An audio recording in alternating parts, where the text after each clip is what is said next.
During the Passion Week in the life of Christ, Jesus returned to Jerusalem to head to the temple, but he pronounced two judgments that day on his way. Good morning, I'm Pastor Ernie Lewis of the Blue Point Church in Sisseton, Illinois, with your thoughts for Tuesday. After his triumphal entry on Palm Sunday, Jesus returned to Jerusalem after staying with Lazarus' family in Bethany overnight. As they traveled down the road, Jesus and his disciples came to a fig tree that had many leaves on it but showed no fruit whatsoever. And Jesus spoke a curse on that tree in Matthew chapter 21. Let no fruit grow on you ever again. And immediately the fig tree began to wither away. Many believe that this was the judgment for the Pharisees and the Jewish leaders who appeared to be religious but really showed no fruit for all their labors. I personally believe this is a judgment that should be considered by all who follow Christ.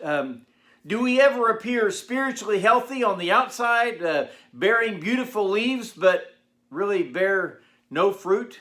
Nothing that serves Christ or blesses the kingdom of heaven? Jesus' second judgment, by the way, came when he reached the temple, and he was very angry. You see, the temple in those days was a place where people would come to pray, also a place where they would offer sacrifices to God on the altar there.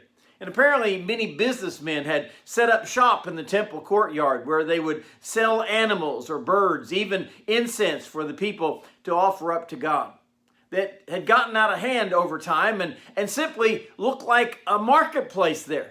I know that probably these sellers were looking to make a healthy profit from their wares and catching people here who had to have something to bring to God.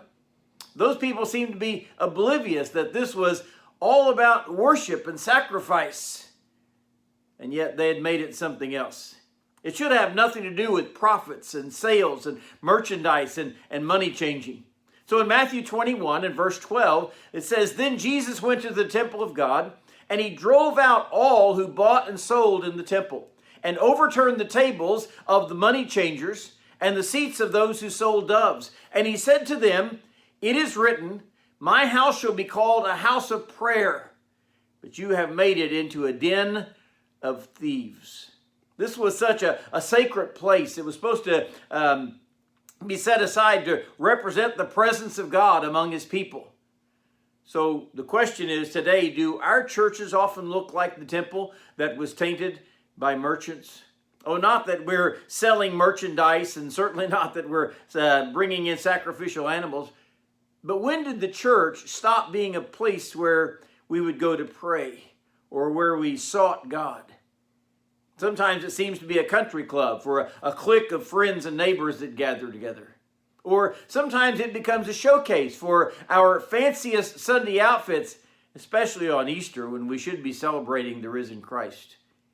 We need to get back to making God's house a house of worship and a house of prayer.